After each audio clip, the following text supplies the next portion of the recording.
అవమానములను నన్ను ఆవరించగా, అవమానములను నన్ను ఆవరించగా, ఆదరించువారు లేక అల్లాడుచుంటిని, ఆదరించువారు లేక అల్లాడుచుంటిని. కాబట్టి ఈరోజు మరొక కళ్ళం గురించి మనము ధ్యానించేద్దాం. మరొక కళ్ళం గురించి ధ్యానించేద్దాం. దేవుని బిడ్డారా, రూతు గ్రంథములోనికి మనం వద్దాం. రూతు గ్రంథం 3వ అధ్యాయం అండి. రూతు గ్రంథం 3వ అధ్యాయము మొదటి వాక్యం నుండి మనము చదువుదాం. 3వ వాక్యం వరకు. ఆ రూతు గారి అత్తయ్య అయిన నయోమి, నా కుమారి, నీకు మేలు కలుగునట్లు నేను నీ కొరకు విశ్రాంతిని విచారింపవలసిన దానను కదా. ఎవరి పనికత్తెల మధ్య నువ్వు ఉంటివో ఆ బోయేజు మనకు బంధువుడు. ఇదిగో ఈ రాత్రి అతడు కళ్ళములో ఎవలను తూర్పారబట్టింపబోచున్నాడు. నువ్వు స్నానం చేసి తైలము రాసుకొని నీ బట్టలు కట్టుకొని ఆ కళ్ళమునకు వెళ్ళు. కాబట్టి ఇక్కడ ఒక కళ్ళాన్ని మనం చూస్తున్నాం. ఏ కళ్ళం ఇది? బోయేజు గారి కళ్ళం. కనుక మనం వర్ణాను కళ్ళాన్ని చూసాం, తర్వాత నాకోను కళ్ళాన్ని చూసాం, తర్వాత ఈ కళ్ళం ఎవరిది? బోయేజు గారి కళ్ళం. బోయేజు అంటే అనే మాటకు అర్థం ఏంటంటే బలము అని అర్థం, స్ట్రెంగ్త్. కనుక ఇంకా కొద్దిగా దాన్ని డీప్గా ఆలోచన చేస్తే డివైన్ స్ట్రెంగ్త్, దేవుని యొక్క శక్తి, దేవుని యొక్క బలము అని ఆ బోయేజు యొక్క పేరుకు అర్థం అన్నమాట. కనుక ఏది ఏమైనా ఇక్కడ అత్త కోడండ్ర మధ్య ఒక మంచి అవగాహనను మనం ఇక్కడ చూస్తున్నాం.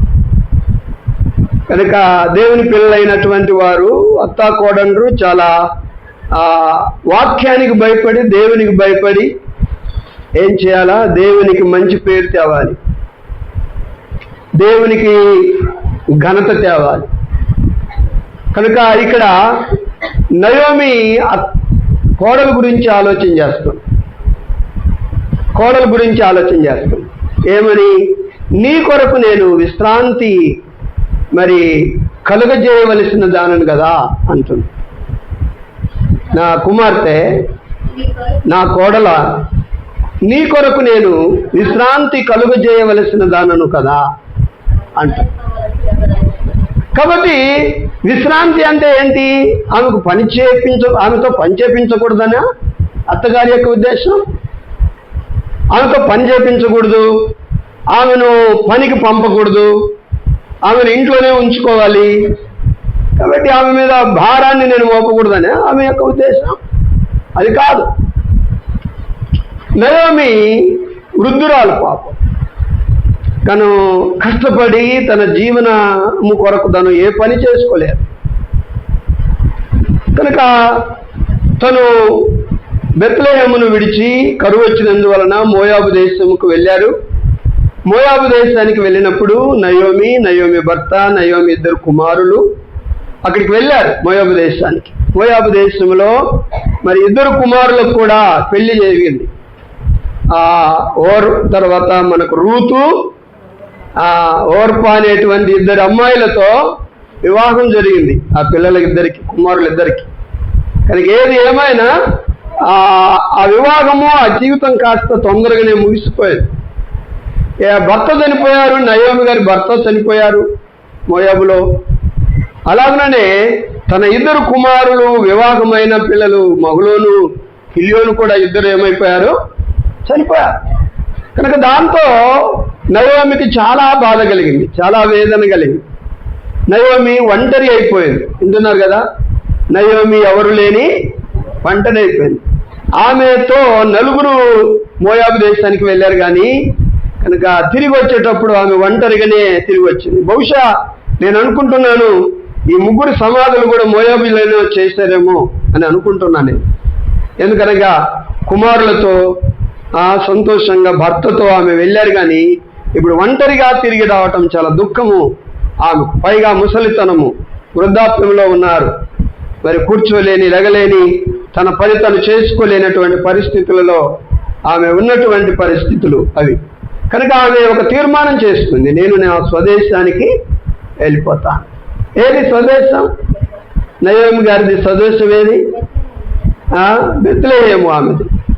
యూదా దేశపు బెత్లెహేములో ఆమె ఉంటున్నారు. కాబట్టి నేను తిరిగి నా స్వదేశానికి వెళ్ళిపోతాను.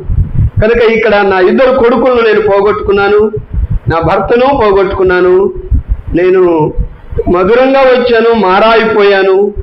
నిజంగా ఆమె అనుకుంటుంది, సర్వశక్తుడైన దేవుడు నాకు అన్యాయము చేశాడు, చాలా బాధ పెట్టాడు అని ఆమె అనుకుంటుంది. దేవుడు ఎప్పుడు అన్యాయం చేయడు. దేవుడికి చిన్నసార్లు మనం ఏం చేస్తామంటే, మనం చేయకూడని పని, దేవునితో చెప్పకూడని పని రాంగ్ స్టెప్ వేసి దాంట్లో నష్టపోయి, కష్టపడి, బాధపడి మనం చివరికి అనే మాట ఏంటంటే, కొంతమంది దేవుడు నాకు అన్యాయం చేశాడు అంట. దేవుడు నాకు అన్యాయం చేశాడు, దేవుడు నాకు ఇబ్బంది పెట్టాడు అని అనుకుంటాం. దేవుడు ఎప్పుడు కూడా మనల్ని ఇబ్బంది పెట్టాడు. దేవుడు మనకు మేలు చేసేవాడే కానీ కీడు చేయడు. మనకు ఉపకారే కానీ ఆయన అపకారి కానే కాదు. దేవుడు చాలా మంచివాడు. కనుక ఈ లోకంలో ఎవరైనా మన శ్రేయోభిలాషులు ఉన్నారు, మన మంచిని కోరేవారు ఎవరున్నారు, మనకు జయమునిచ్చేవారు ఎవరైనా ఉన్నారు, మనకు సహాయకులు ఎవరైనా ఉన్నారు అంటే ఆయన దేవుడు ఒక్కడే. దేవునికి స్తోత్రం, హల్లెలూయా. ఆయన ఒక్కడే. కాబట్టి ఆయన కాక మనకి ఈ లోకంలో ఎవరు కూడా లేరు. దేవుని బిడ్డలారా, మనమందరం కూడా చాలా బలహీనతల్లో, బాధల్లో ఉన్నప్పుడు కొన్నిసార్లు ఎదురు చూసినటువంటి వారే మనకు ఇవ్వలేనటువంటి పరిస్థితుల్లో మనము ఉంటాం. కాబట్టి దేవుని బిడ్డలారా, చూడండి, మన జీవితాల్లో మరి ఆ రీతిగా కొన్నిసార్లు జరగవచ్చు. కనుక దేవుడు మనకు అన్యాయం చేశాడని మనం అనకూడదు. కనుక ఈమె ఏం చేస్తుంది? ఒంటరిగా కనుక నేను రావాలనుకుంది, ఒంటరిగా నేను వెళ్ళాలి నా స్వదేశానికి, బెత్లెహేము అనుకుంటాను. అందుకని తన కోడళ్ళకు ఆమె చెప్పారు ఇలాగ, అమ్మా మీరిద్దరు యవనస్తులు, ఓర్పా రూతు ఇలా రండి, మీరిద్దరు కూడా ఎవరు? యవనస్తులు. కనుక మీరు నాతో రాకూడదు. ఎందుకంటే అక్కడి కాల సంప్రదాయాల ప్రకారం, ఇశ్రాయేలీల సంప్రదాయాల ప్రకారం అక్కడ ఒక చేయలేదు. కాబట్టి ఇశ్రాయేలీల సంప్రదాయాల ప్రకారము ఏం జరుగుతుందంటే ఒక విషయం జరగాలి. ఏంటి అంటే, భర్తను ఒకసారి పోగొట్టుకున్న తర్వాత స్త్రీలు తర్వాత తిరిగి ఏం చేయాలంటే మరి తన సహోదరులను, భర్త సహోదరులను పెళ్లి చేసుకోవాలి. భర్త సహోదరులను పెళ్లి చేసుకోవాలి. కనుక అన్నయ్య లేకపోతే వదిన భర్త చనిపోయారనుకోండి, ఆ యొక్క వంశాన్ని వృద్ధి చేయడానికి ఇక మరిది గారు ఇంకా వారి అన్నదమ్ములు ఎవరన్నా ఉంటే అది ఆ యొక్క ధర్మాన్ని జరిపించాలి వదిన గారి పట్ల. పోగొట్టుకున్నటువంటి భర్తను పోగొట్టుకున్న వదిన పట్ల జరపాలి. కానీ నయోమికి ఇంకా ఎవరు పిల్లలు లేరు, ఎవరు లేరు. బహుగా పైగా ఆమె వృద్ధురాలు. మరి అందుకనే ఆమె చెబుతుంది, మీరు మీ అమ్మగారింటికి వెళ్ళిపోండి అమ్మ, ఇద్దరు యవనస్తురాలు, మీకు వివాహం చేసుకొని మీరు సంతోషంగా సుఖంగా ఉండవలసిన వారు, మీరు తిరిగి మీ అమ్మగారింటికి వెళ్ళిపోండి. మోయాబు దేశస్తులు కనుక మీరు మోయాబు దేశంలోనే ఉండిపోండి, మీ తల్లిదండ్రుల ఇంటికి వెళ్ళిపోండి, మరలా ఒక పెళ్లి చేసుకొని ఆనందంగా మీరు ఉండండి తల్లి, మీరు వెళ్ళిపోండి. నేను ముసలిదాన్ని, నాతో ఎందుకు వస్తారు? నాతో వస్తే ఏం ప్రయోజనం, ఏం సంతోషం కలుగుతుంది మీకు? నేను మరలా పెళ్లి చేసుకోగలనా? మరలా పిల్లల్ని సంపాదించగలనా? వారు పెద్దోళ్ళు అయి మిమ్మల్ని పెళ్లి చేసుకునే లోపున మీరు ముసలోళ్ళు అయిపోతారు. వద్దమ్మా, నాతో రాకొద్దు, మీరు ఇక్కడే ఉండండి అని చెప్తాను. ఈ మాటకు ఓర్ప చాలా సంతోషించి పరుగెత్తుకొని వచ్చి అత్తగారికి ముద్దు పెట్టి మరి తన అమ్మ నాన్న ఇంటికి వెళ్ళిపోవాలి. ఎవరు? పెద్ద కోడలు ఓర్ప చాలా సంతోషపడుతుంది. ఏ మాటలకు?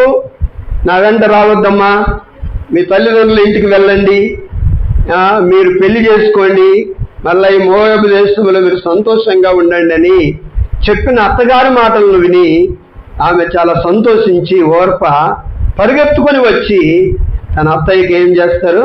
ముద్దు పెడతారు. ఎందుకు ఈ ముద్దు? ఎడబాటు కోసం. ఇక నీతో నేను రావద్దన్నావు కదా, ఎడబాటు. నాకు కూడా చాలా సంతోషమే. నన్ను ఎక్కడ తీసుకెళ్ళిపోతావు అని వెనకాలనుకున్నాను.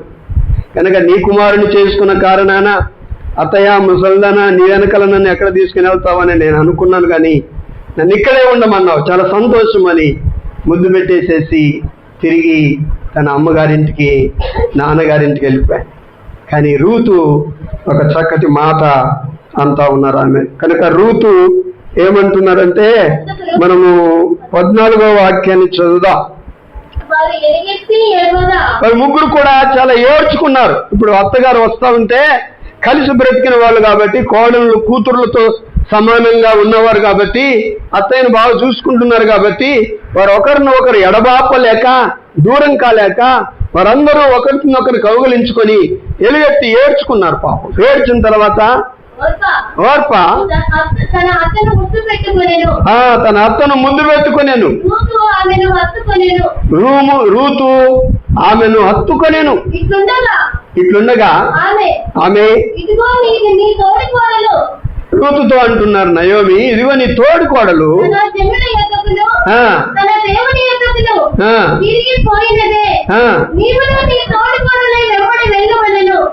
వెళ్ళమ్మా, నువ్వు కూడా మీ అక్కగారు వెళ్ళారు కదా, నాతో వస్తే నీకేం సంతోషం కలుగుద్ది రూతా, నువ్వు వెళ్ళమ్మా అని ఆమె మేలు కోరి చాలా బ్రతిమాలింది. అత్తగారు చాలా బ్రతిమాలింది. కనుక బ్రతిమాలితే అత్తతో అంటున్నారు ఎవరు? రూతు గారు. అందుకు రూతు నా వెంబడి రావద్దనియు నన్ను విడిచిపెట్టమనియు నన్ను బతిమాలుకొనొద్దు. నువ్వు వెళ్ళు చోటికి నేను వస్తాను. నీవు నివసించే చోటే నేను నివసిస్తాను. నీ జనమే నా జనము, నీ దేవుడే నా దేవుడు. నీవు మృతి పొంది చోట నేను కూడా మృతి పొందుతాను. అక్కడనే పాతి పెట్టబడతాను. మరణం తప్ప మరేదైనను నిన్ను నన్ను ఎడబాసిన ఎడల, ప్రత్యేకించిన ఎడల యెహోవా నాకు ఎంత కీడైనను చేయనుగాక అని వాగ్దానం చేస్తాను. చూసారా, ఈ అత్తగారు రూతు గురించి ఎందుకు ఇంత డీప్గా ఆలోచన చేస్తా ఉన్నారు? 3వ అధ్యాయంలో మనం చదివినప్పుడు, అమ్మా రూతా, నీ కొరకు నేను విశ్రాంతి విచారింపలేక కలుగజేయవలసిన దానం నేను. విశ్రాంతి అంటే నీ క్షేమమును చూడవలసిన దానం నేను, నీ మేలు కోరవలసిన దానం నేను. ఇక నీకు భర్త లేడు, నాకు భర్త లేడు, నన్ను పోషించుకుంటూ నా దగ్గరే ఉండాలి, నాకు నానేవారు ఎవరు లేరని నిన్ను నా దగ్గరే పెట్టుకొనటం నాకు మంచిది కాదమ్మా. నువ్వు యవనస్తురాలవు, నీకేదైనా మంచి చేయాలి, సంతోషం కలుగ చేయాలి అంటే ఆమె దృష్టిలో ఏంటంటే ఒక వివాహమును ఆమెకు చేయాలి అని, ఒక ఇంటి దాన్ని ఆమెను చేయాలి అని అత్తగారు రూతు గారి గురించి ఏం చేస్తున్నారు? ఆలోచన చేస్తారు. ఈ రోజున ఎంతమంది అత్తగారులు కోడండ గురించి ఆలోచన చేస్తారు? కోడండ గురించి ఆలోచన చేస్తారు. చాలా మంది కుటుంబాల్లో మనం చూస్తాం, బాధపడిన అవసరం లేదు, కుటుంబాల్లో మనం చూస్తాం. కూతురును చూసినట్లు కోడలను చూడరు చాలా మంది. కొంతమంది చూస్తారు. కూతుర్లను చూసినట్లుగా కోడలను చూడరు. కూతురుకు సీక్రెట్ చెప్పినట్లు కోడళ్ళకు సీక్రెట్ చెప్పరు. కోడలంటేనే చాలా మందికి ఒక రకంగా కోపంతో, ఉద్రేకంతో ఉంటారు, రెచ్చిపోతూ ఉంటారు. చాలా మంది వృద్ధాప్యంలోకి వచ్చిన తర్వాత అక్కడ ఇక్కడ బయటికి వెళ్ళి వారు కోడళ్ళ మీద ఏం చేస్తారంటే, ఎలాగా మీ కోడలు అంటే ఆ కోడల గురించి రకరకాలుగా చెప్పుకుంటూ ఉంటారు. కానీ దేవుని బిడ్డలారా, ఇది ఎంత మాత్రము సమంజసం కాదు. అత్తగారు అనేటువంటి వారు తల్లి స్థానంలో ఉన్నవారు కనుక తల్లి స్థానంలో ఉన్న అత్తగారు కూతురు వలె తన కోడళ్ళని ఏం చేయాలి? చూసుకోవాలి. అందుకని ఇక్కడ నయోమి ఏం చేస్తుందంటే, నా కుమార్తె నీ కొరకు మరి నేను విశ్రాంతి విచారింపగలదానమ్మా, నేను నీకు మేలు చేయాలి తల్లి, నిన్ను నాతో ఎప్పుడు పెట్టుకొని నీ జీవితాన్ని కూడా నేను పాడు చేయకూడదమ్మా అని ఆమె వివాహం గురించి, ఆమె సుఖాన్ని గురించి అత్తగారు ఏం చేస్తున్నారు, ఆలోచన చేస్తున్నారు. ఈరోజు దేవుణ్ణి బట్టి, దేవుణ్ణి నమ్ముకున్నటువంటి అత్తయ్యలైనటువంటి వారందరూ కూడా ఏం చేయాలంటే, దేవుని వాక్యానికి భయపడి దేవునికి మహిమకరంగా మనము జీవించడానికి ఏం చేయాలంటే, మన కోడళ్ళను మనం ప్రేమించాలి. మన కోడళ్ళను మనం ఏం చేయాలి, ప్రేమించాలి. కుమార్తెల వలె మన కోడళ్ళను మనము ప్రేమించాలి. ప్రేమించే మనస్సును మనం కలిగి ఉండాలి. నయోమి ఎలాగా ప్రేమించిందో ఒక తల్లి వలె. చూడండి, నేను ఒక మాట చెప్తాను. అసలు నయోమి కోడలను గారిని అంతగా ప్రేమించారు, కోడల యొక్క యోగక్షేమాలు చూస్తూ ఉన్నారు అంటే, దేవుని బిడ్డ దానికి ముందుగానే కోడల అత్తగారి గురించి ఆలోచన చేశారు. కోడల అత్తయ్య గురించి ఆలోచన చేశారు. ఇక్కడ మనం చదువుకున్న మాటలో కనుక ఓర్ప అయితే వెళ్ళిపోమనగానే ముద్దు పెట్టేసేసి వెళ్ళిపోయారు, కానీ రూతు గారు అలాగా వెళ్ళిపోలేరు. వెళ్ళిపోక ఏమంటున్నారు, అత్తయ్య నా వెంట రావద్దనియు, నన్ను విడిచిపెట్టి వెళ్ళిపోమని నువ్వు నాతో చెప్పొద్దు అత్తయ్య. ఎప్పుడైతే నీ కుమారుని నేను చేసుకున్నానో, నీ కుమారుడు ఉన్నా లేకపోయినా నీతోనే నేను వస్తాను అని అత్తగారి యొక్క యోగక్షేమం గురించి ఆలోచన చేస్తున్నారు రూతు గారు. కోడలు అత్తగారి గురించి, యోగక్షేమం గురించి ఆలోచన చేస్తున్నారు. ఆమె ఏమంటున్నారంటే, ఇదిగో నీ జనమే నా జనము, నీ దేవుడే నా దేవుడు, నువ్వు ఎక్కడుంటావో నేను అక్కడ ఉంటాను, నీవు చనిపోయిన చోట నేను చనిపోతాను. చాలా చాలా త్యాగం చేస్తాను. ఆమె యవ్వన జీవితాన్ని అత్తగారి కొరకు ఏం చేస్తున్నారు, త్యాగం చేస్తున్నారు. ఈరోజు రూతు గారి గురించి కానీ నయోమి గారి గురించి కానీ మనము ధ్యానించేటువంటి మాదిరికరమైన జీవితంలో వారు ఉన్నారు అంటే ఎంత ఆశీర్వాదం. ఈరోజు అత్తగారు కానీ కోడలు గారు కానీ దేవుని వాక్యంలో రూతు నయోమి వలె కలిసిపోయి ఒకరి క్షేమం గురించి ఒకరు ఆలోచించేటువంటి దేవుని పిల్లలుగా ఉండాలి. దేవుని బిడ్డ ఒకరి గురించి ఒకరు ఆలోచించే దేవుని పిల్లలుగా ఉండాలి. అంతేగాని ఒకరి మీద ఒకరు కోపంతో, మరి పగతో, ప్రతీకారంతో, ఒకరి తప్పులు ఒకరు ఎత్తి చూపించుకుంటూ, ఒకరిని ఒకరు అగౌరవిస్తూ, ఒకరు అంటే ఒకరు పడక ఉండకూడదు. అలాగుంటే మనం దేవుని పిల్లలు కాదు. దేవుని పిల్లలమైనటువంటి మనము ఏం చేయాలంటే నయోమి రూతు వలె ఉండాలి. కాబట్టి రూతు నయోమి కంటే ముందుగానే ఏం చేశారు, అత్తగారి గురించి ఆలోచన చేశారు. నేను నిన్ను విడిచిపెడితే ఈ వయసులో ఎక్కడుంటావు అత్తయ్య, నువ్వు ఏమి తింటావు అత్తయ్య, నీ ఆలన పాలన ఎవరు చూస్తారు, నీ సుఖము ఎవరు చూస్తారు, నీకు తోడుగా ఎవరుంటారు అత్తయ్య. నేను ఈరోజు పెళ్లి చేసుకుని వెళ్ళిపోతాను మా అమ్మగారి ఇంటి దగ్గర ఉండి, కానీ నేను అలాగే వెళ్ళిపోను అత్తయ్య. నా అక్కగారు వెళ్ళిపోయినట్లు, నా తోడి కోడలు వెళ్ళిపోయినట్లు నేను వెళ్ళిపోను, నేను నీతోనే వస్తాను. దేవునికి స్తోత్ర. ఎంత మంచి కోడలు, ఎంత మంచి కోడలు. కోడలు అయినటువంటి వారందరికీ కూడా మాదిరిగా ఉన్నారు రూతు గారు. నువ్వు నీ జనమే నా జన్మతయ్య, నీ దేవుడే నా దేవుడత్తయ్య, నీవు ఎక్కడ ఉంటావా నేను అక్కడ ఉంటాను, నువ్వేం తింటే అది తింటాను, నువ్వు ఎలా ఉంటే అలా ఉంటాను.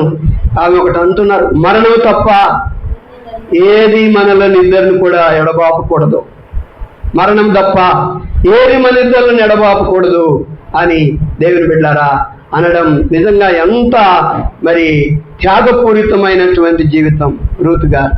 కాబట్టి ఈ రోజున కోడంబైనటువంటి వారు కూడా దేవుని నమ్ముకున్న మనము, దేవుని వాక్యాన్ని వింటున్న మనము, వాక్యాన్ని చదువుతున్న మనము, రక్షింపబడిన మనము, దేవుని నమ్ముకున్న కోడండ్రు కూడా అత్తయ్యను మనము ఒక తల్లిలాగా చూసుకోవాలి.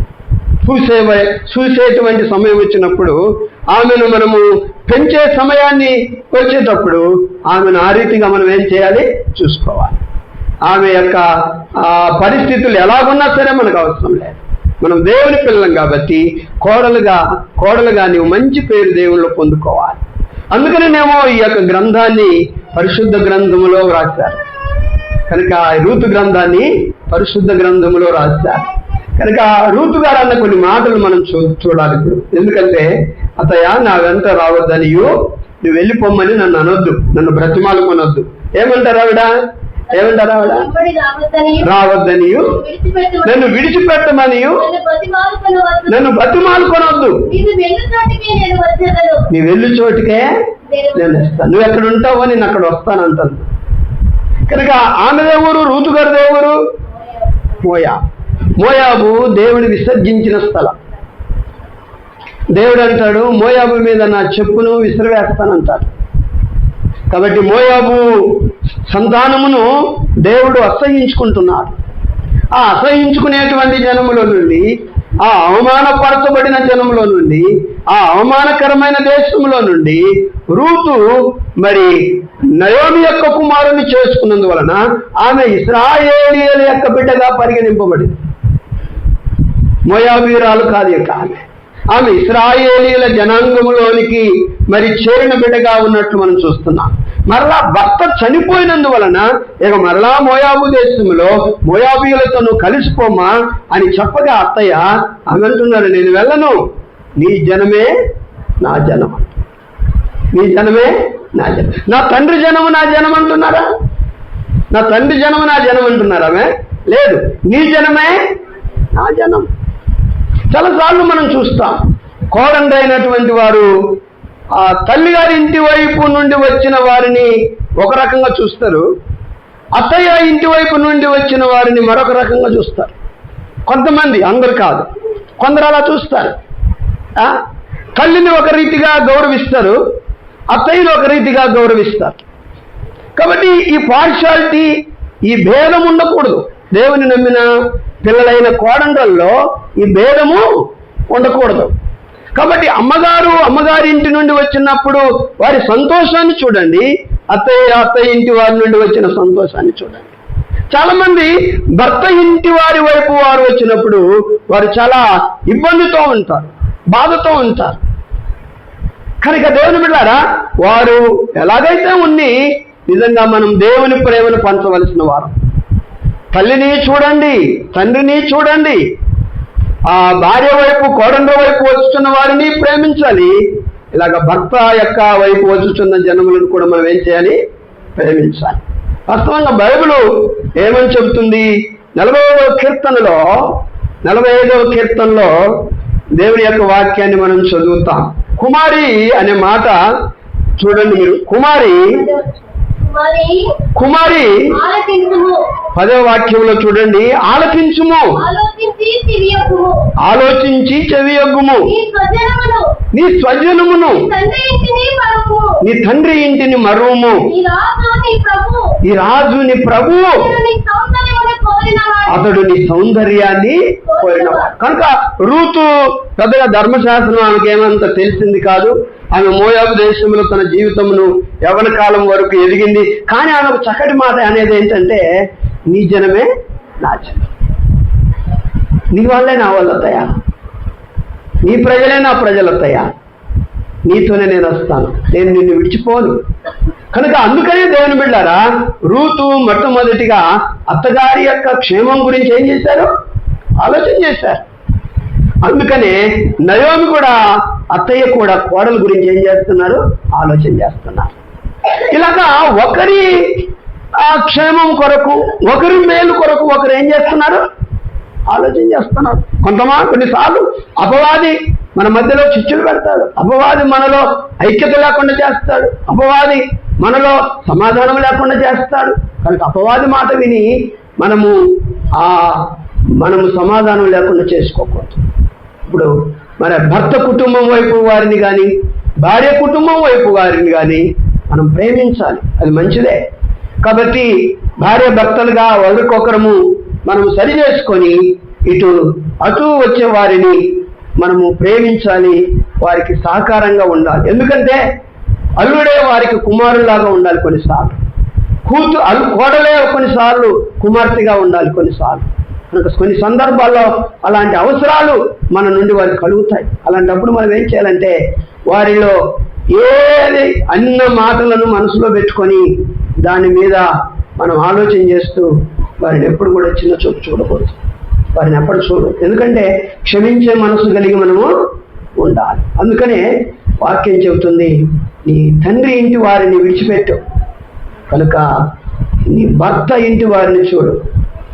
ఇతడే నీ రాజు, నీ సౌందర్యాన్ని కోరి వచ్చాడు, కాబట్టి ఇతన్ని నువ్వు ప్రేమించు అని చెప్తాం. కనుక వాక్యానుసారంగా మనం అంటే తల్లిని చూడకూడదా? నేను నా తల్లిదండ్రులను విడిచిపెట్టాలా, నేను పెళ్లి చేసుకున్నంత మాత్రాన అనేది ఏమి లేదు. ప్రభు ఏమన్నాడు?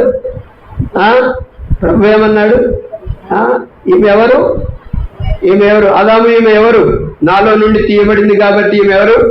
నారి. కాబట్టి పురుషుడు స్త్రీ పురుషులు ఇద్దరు కూడా వివాహం చేసుకున్నారు. అప్పుడు ఆయన అంటాడు, పురుషుడు విడిచి తన భార్యను హత్తుకోవాలి, వారు ఏక శరీరమై ఉంటారు. కనుక ఏం చేయాలంటే విడిచిపెట్టాలా? ఇక్కడ కూడా ఒక మాట ఉంది కోడలకు. అక్కడ దేవుడు కూడా ఒక మాట చెప్పాడు. ఎవరికి? పెళ్లి కుమారుడికి, ఆదాము. నీ తల్లిని నీ తండ్రిని విడిచి నీ భార్యను హత్తుకో అని చెప్పాడు. అంటే తల్లిదండ్రులను వదిలేసేయాలా? కాదు. 45వ కీర్తనలో కూడా మరి పెళ్లి కుమార్తెకు ఒక మాట చెప్పాడు, కుమారి నీ స్వజనులను నీ తండ్రి ఇంటి వారిని మర్చిపో అంటున్నారు. అంటే మర్చిపోవాలనే కాదు, వారిని కూడా ప్రేమించాలి. కాబట్టి ఇరువురిని కూడా మనం ప్రేమతో చూడాలి దేవుని బిడ్డ. అందుకనే నయోమి రూతు గురించి ఆలోచన చేస్తున్నారంటే, రూతు ముందుగానే తన అత్త గురించి ఏం చేశారు? ఆలోచన చేశారు. తర్వాత 2వ అధ్యాయంలోనికి మనం వస్తే రూతు గ్రంథంలో అత్తగారి కొరకు కష్టపడినట్లు రూతు గారిని మనం చూస్తాం.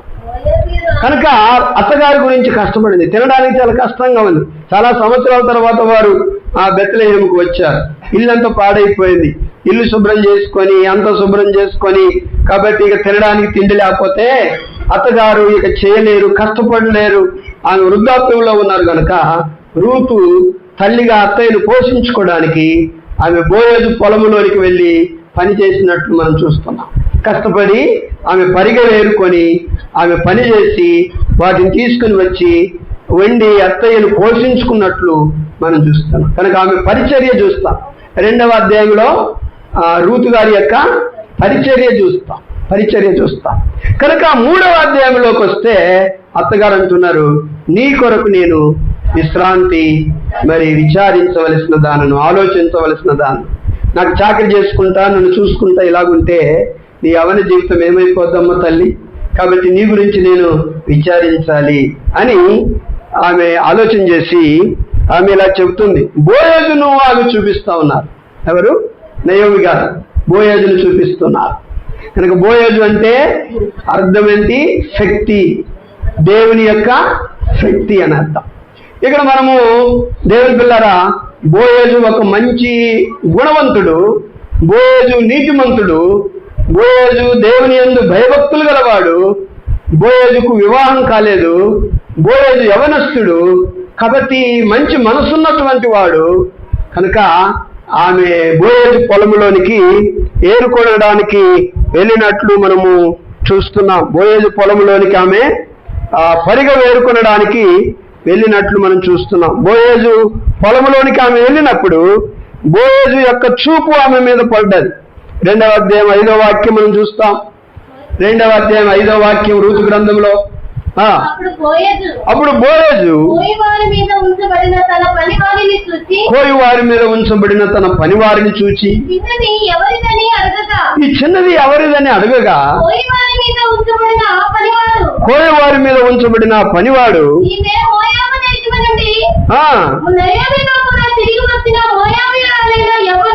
యవనురాలు,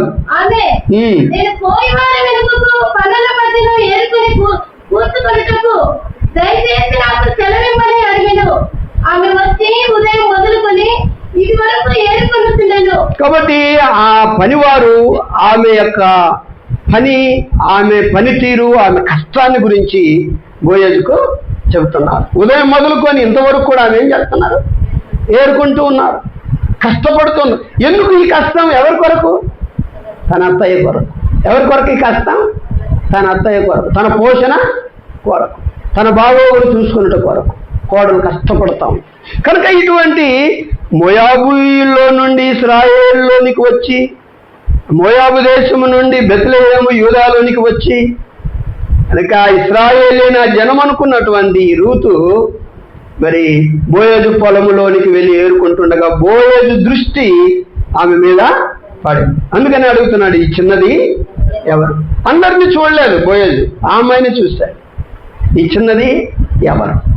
కనుక బోయేజు ఇక్కడ యేసుక్రీస్తు ప్రభు వారికి మనము సాదృశ్యంగా తీసుకోవాలి. ఎందుకనగా బోయేజు మంచి మనసు కలిగినటువంటి వాడు కనుక బోయేజును యేసుక్రీస్తు ప్రభువుకు సాదృశ్యంగా చూడాలి. బోయేజు చూపు ఎలాగా రూతు మీద పడిందో అలాగే యేసుక్రీస్తు చూపు కూడా మన మీద పడాలి. యేసుక్రీస్తు ప్రభు దృష్టి కూడా మన మీద పడాలి. ఆయన దృష్టి మన మీద పడితే చాలు, మనం కనికరించబడతాం, మన అవసరాలు తీరుతాయి, మన అక్కర్లు తీరుతాయి, మనకు సహాయం చేస్తాడు ఆయన.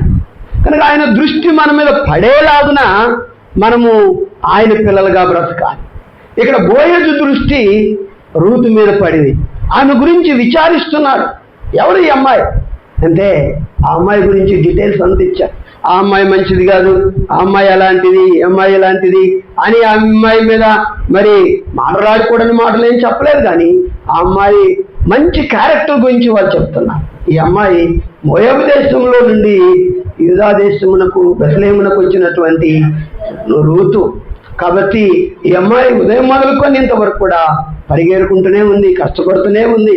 కొంచెంసేపు అయినా అమ్మాయి కూర్చోలేదు అని ఆమె కష్ట జీవితాన్ని గురించి, ఆమె పరిచర్య గురించి బోయేజుకు వారు చెప్పారు. బోయేజు ఆమె మీద కనికరపడ్డాడు.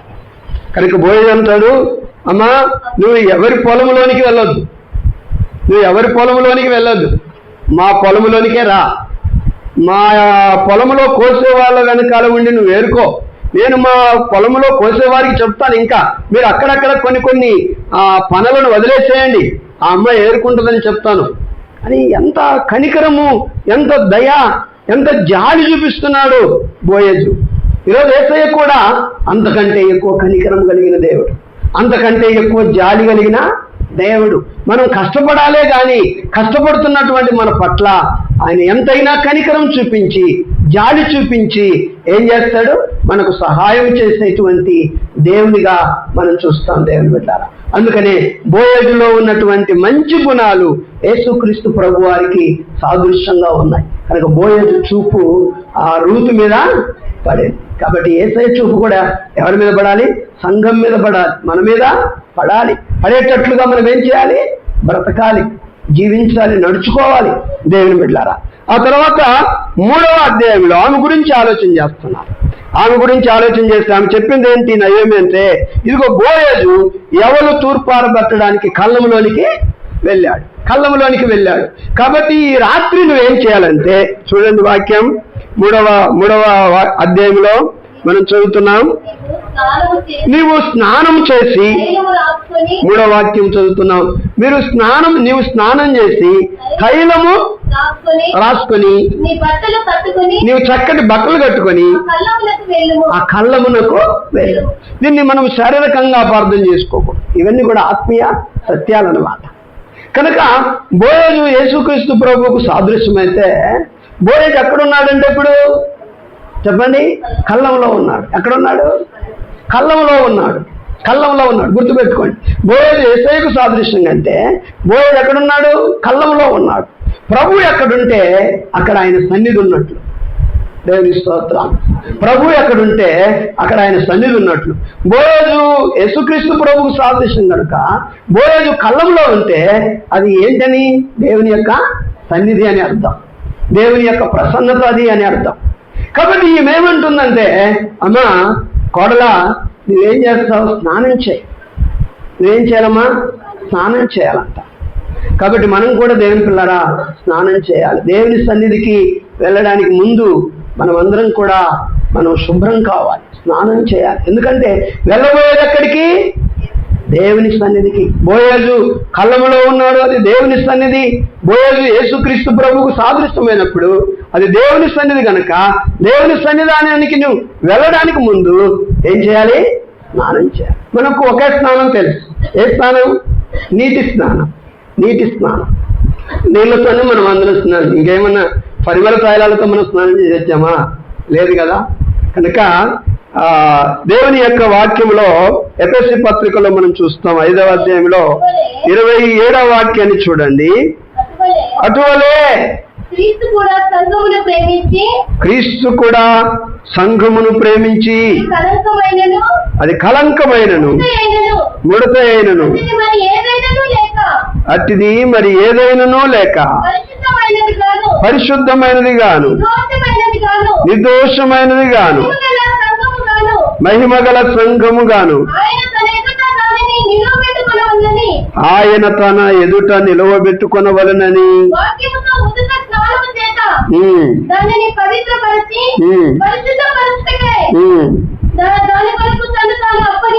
ఇక్కడ ఒక స్నానం ఉంది. ఏంటది? వాక్యం అనే ఉదక స్నానం. ఏ స్నానం అండి? వాక్యం. వాక్యం అంటే ఏంటి అంట? ఉదకం అంట. ఉదకం అంటే ఏంటి? నీరు. ఉదకం అంటే ఏంటి? నీరు. ఈ నీళ్ళ లాంటి నీరు కాదు ఇది. ఇది వాక్యం అనే నీరు. దేవుని వాక్యం ఎలాంటిది? పరిశుద్ధమైనది. దేవుని వాక్యం ఎలాంటిది? పవిత్రమైనది. దేవుని వాక్యంలో కల్మషం లేదు. కాబట్టి దేవుని వాక్యం అనే నీరు కూడా ఎలాంటిది? పరిశుద్ధమైనది. దేవుని వాక్యం ఏం చేస్తుందో తెలుసా? మనిషిని యొక్క హెబ్రీ పత్రిక 4:12లో ఎందుకనగా దేవుని వాక్యము సజీవమై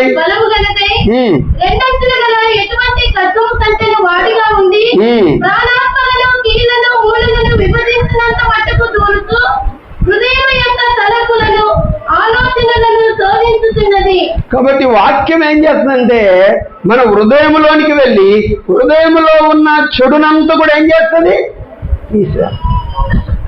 హృదయంలో ఉన్న చెడంతా కూడా తీసివేస్తుంది. మరొకరు యాకోబు పత్రికను చదవండి. యాకోబు పత్రిక 1వ అధ్యాయము 20వ వాక్యాన్ని ఒకసారి చూడండి. 20 కానీ 21.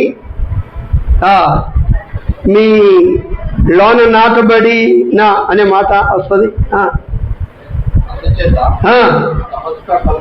సమస్త కల్మషమును విర్రవీగుచున్న దుష్టత్వమును అని లోపల నాటబడి మీ ఆత్మలను రక్షించుటకు శక్తిగల వాక్యమును సాత్వికముతో అంగీకరి.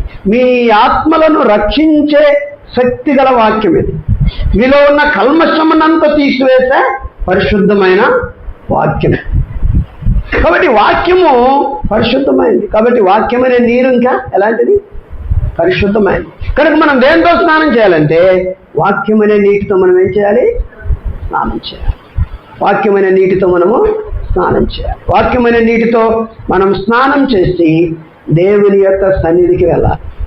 దేవుని యొక్క తగదగ మరొకరు ఎస్తేరు గ్రంథాన్ని తీయండి. ఎస్తేరు గ్రంథం 2వ అధ్యాయం.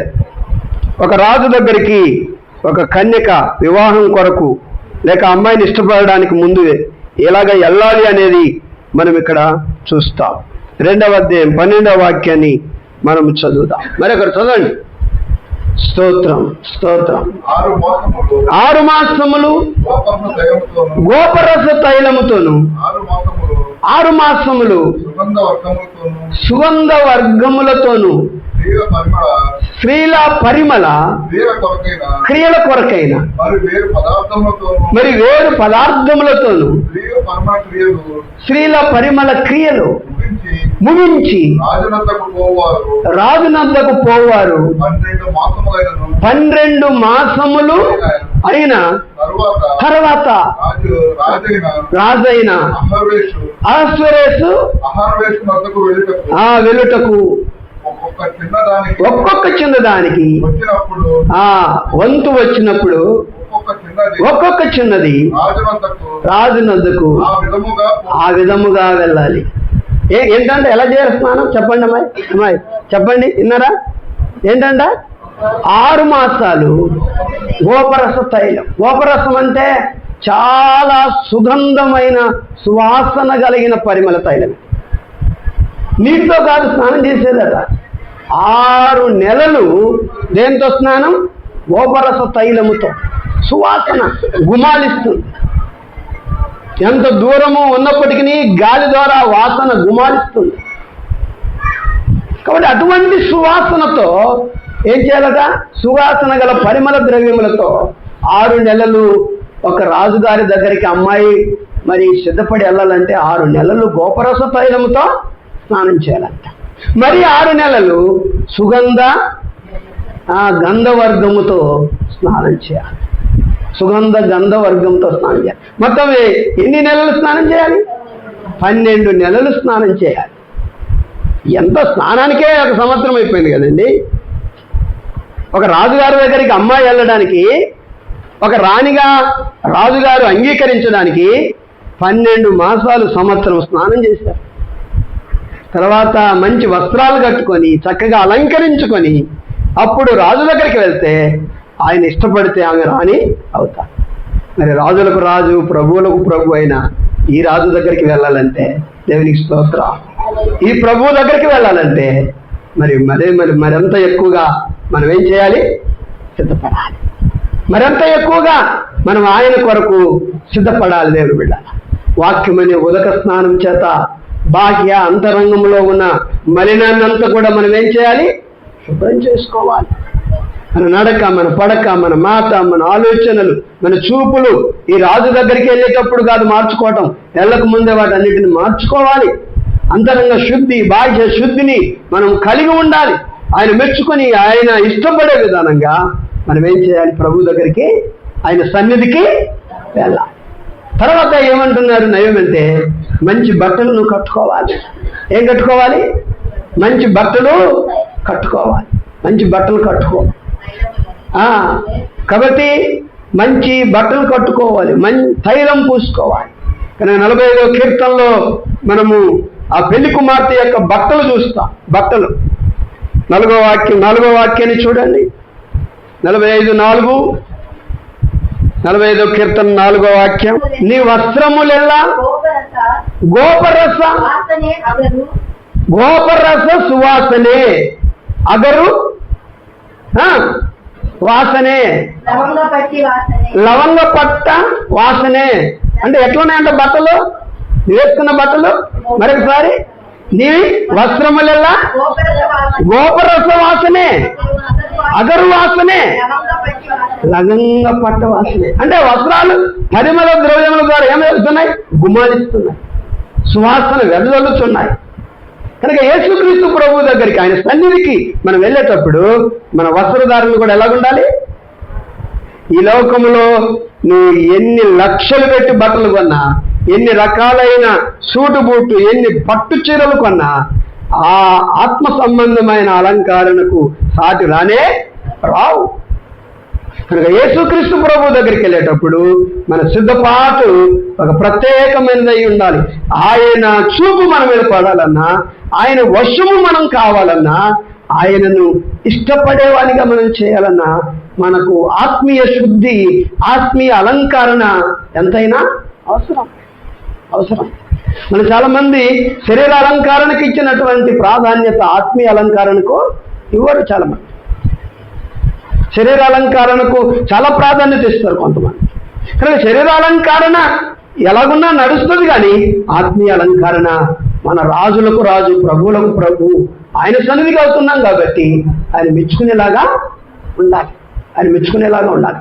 కనుక ఆమె నయోమి చెప్తా ఉన్నారు, నువ్వేం చేయాలి? స్నానం చేసేసి ఆ తైలం పూసుకొని చక్కటి వస్త్రాలు కట్టుకొని ఇప్పుడు నువ్వు ఎక్కడికి వెళ్తావు?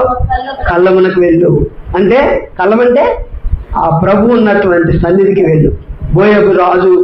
బోయజు ఆ దేవుని యేసయ్యకు సాదృశ్యం కనుక, ఆయన ఉండేది ఆయన సన్నిధి కనుక నీవు ఆయన సన్నిధికి వెళ్ళమ్మా. ఇప్పుడు కళ్ళంలో ఉన్నాడు కనుక ఆయన అన్నపానాలు పుచ్చుకునేంత వరకు ఆయనకు మరుగై చాటుగా ఉండు, కనబడొద్దు. కొద్దిగా చీకటి పడిన తర్వాత, ఆయన అన్నపానాలు పుచ్చుకొని పడుకున్న తర్వాత నీ వెళ్ళి ఆయన కాళ్ళ మీద ఉన్న బట్ట తీసి ఆయన కాళ్ళ దగ్గర పడుకో అని చెప్పింది నయోమి. నీవు ఆ చీకటిలో వెళ్ళి ఆయన నిద్రపోతున్నప్పుడు ఆయన కాళ్ళ మీద ఉన్న బట్టను తీసి ఆయన కాళ్ళ దగ్గర నువ్వు పడుకో ఋతు అని చెప్పింది. కనుక ఈమె కూడా ఆ అన్న పానాలు ముగిసే వరకు కనబడలేదు, కానీ అవి ముగిసిన ఆయన పడుకున్న తర్వాత మెల్లగా వచ్చి అలంకరించుకొని సిద్ధపడి వచ్చినటువంటి ఆ రూతు ఆయన కాళ్ళ మీద ఉన్న వస్త్రాన్ని తీసి ఆయన కాళ్ళ దగ్గర పడుకో. దాని అర్థం ఏంటంటే, నాకు బంధు ధర్మం జరిపించు, నా భర్త చనిపోయాడు, నాకు బంధు ధర్మము జరిపించు అని అర్థం అన్నమాట. కనుక ఎవరిని ఆశ్రయించారు? యేసుక్రీస్తు ప్రభువుకు సాదృశ్యమైన బోయేజును ఏం చేశారు? ఆశ్రయించారు. దేవుని సన్నిధికి వెళ్ళారు. దేవుని సన్నిధికి వెళ్ళి తన అవసరము, తన అక్కర, తనకేమి కావాలో దాన్ని ఆయన సన్నిధిలో ఆమె ఏం చేశారు? చెప్పుకున్నారు.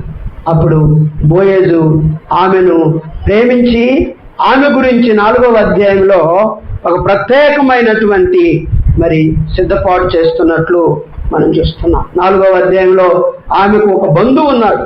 ఆ బంధువును విచారించాడు. నీవు ఆ ఎలమెలకుకు బంధువు కదా, మరి నీవు వారి ఆస్తిని నడిపించి ఈ రూతును పెళ్లి చేసుకుంటావా అని అడిగినప్పుడు ఆ బంధువు అన్నాడు, నాకు కుదరదు, నేను ఆ అమ్మాయిని పెళ్లి చేసుకోలేను, వారి ఆస్తిని విడిపించలేను. నువ్వు కూడా బంధువే కదా బోయేజుతో అన్నాడు. నువ్వు కూడా బంధువే కదా, నువ్వు విడిపించవచ్చు కదా అని బోయేజుతో అన్నాడు. అప్పుడు బోయేజు ఏమన్నాడంటే, అక్కడ కూర్చున్న పెద్దలందరి సమక్షంలో నేను కూడా బంధువును కనుక నేను వారి ఆస్తిని విడిపిస్తాను, ఇదిగో ఈ రూతును నేను పెళ్ళాడుతాను, కాబట్టి మీరందరూ దీనికి సాక్షులు అని మరి వారి ఎదుట అన్నప్పుడు వారందరూ కూడా అన్నారు, యెహోవా జీవంతో మేమందరం సాక్షులమే, నువ్వు వివాహం చేసుకోమని చెప్పారు. కనుక 4వ అధ్యాయంలో ఆ రూతు గారికి ఏమి జరిగింది? వివాహము జరిగింది. ఎవరు? ఆ దయ కలిగిన వాడు, ప్రేమ కలిగిన వాడు, గుణవంతుడు, పరిశుద్ధుడు, వాక్యానుసారంగా నడిచేవాడు, ధనవంతుడు, ఇతరుల మేలు కోరేవాడు, అంత సుగుణాలు కలిగినటువంటి బోయేజు ఆమెనేం చేసుకున్నాడు? పెళ్లి చేసుకున్నాడు. ఎంత గొప్ప వాక్యం. కాబట్టి కళ్ళములో, ఈ బోయేజు కళ్ళములో రూతుకు మేలు జరిగింది. దేవుని బిడ్డలారా, రూతు యొక్క అవసరాలు చెప్పుకోవడానికి, మరి విన్నవించుకోవడానికి ఆమెకు అవకాశం దొరికింది. ఆ రీతిగా బోయేజు కళ్ళములో ఆమె మరి సమయాన్ని గడిపి ఆయన సన్నిధికి వెళ్ళినందువలన బోయేజు కళ్ళములో ఆమెకు మేలు కలిగింది. ఈరోజు మనమందరం కూడా దేవుని పిల్లలుగా బోయేజు కళ్ళం లాంటి దేవుని మందిరంలోనికి రావాలి, దేవుని సన్నిధిలోనికి రావాలి. మన అవసరాలు, మన అక్కర్లన్నీ కూడా యేసుక్రీస్తు ప్రభువుకు సాదృశ్యమైన బోయేజు అనేటువంటి ఈయన దగ్గర, ఆయన పాదాల దగ్గర మనం ఏం చేయాలి? మన విషయాలన్నీ కూడా చెప్పుకోవాలి. అప్పుడు ఆ ప్రభు ఏం చేస్తాడంటే, మన అవసరాలు ఎరిగి మనకు ప్రతిఫలము ఇస్తాడు, మనకు అవసరాలు తీరుస్తాడు. కనుక ఆయన పాదాల దగ్గర మనం ఉండాలి. మరి ఏం చేశారు తెలుసా? లూకా సువార్తలో 10వ అధ్యాయం 38వ వాక్యంలో మరియ గారు ఏం చేశారు? కనుక ఆయన బేతనియా గ్రామానికి వచ్చినప్పుడు మార్తా ఆయన ఇంట చేర్చుకున్నారు. మరియను సహోదరి ఉండెను, కూర్చుని ఎక్కడ కూర్చున్నారు? కాబట్టి రూతు గారు కూడా ఎక్కడ కూర్చున్నారు? ఎక్కడ పడుకున్నారు? బోయేజు పాదాల దగ్గర. కాబట్టి మనం కూడా యేసయ్య పాదాల దగ్గర కూర్చొని ఆయన సన్నిధిలో మనం సమయాన్ని గడపాలి. ఆయన సన్నిధిలో మన అవసరాలు చెప్పుకోవాలి, మన అక్కర్లు చెప్పుకున్నప్పుడు ఆయన మనకు సహాయం చేసి ఆయన మన కొరతలు తీర్చే దేవుడై ఉన్నాడు. కనుక బోయేజు కళ్ళము, దేవుని బిడ్డారా, రూతు తీర్మానానికి, రూతు పరిచర్యకు, మరి ఆ యొక్క బోయేజు కళ్ళము చాలా మేలు జరిగినందుకు, మేలు చేసినట్లు మనం చూస్తున్నాం, ఆదరించినట్లు మనం చూస్తున్నాం, ఆమెకు ప్రతిఫలం దొరికినట్లు మనం చూస్తున్నాం. ఈరోజు మనం కూడా దేవుని సన్నిధిలో రీతిగా గడుపుదాం. దేవుడు మనకు కూడా అటువంటి ప్రతిఫలం ఇస్తాడు. దేవుడి మాటలను దీవించి ఆశీర్వదించును గాక. ఆమేన్.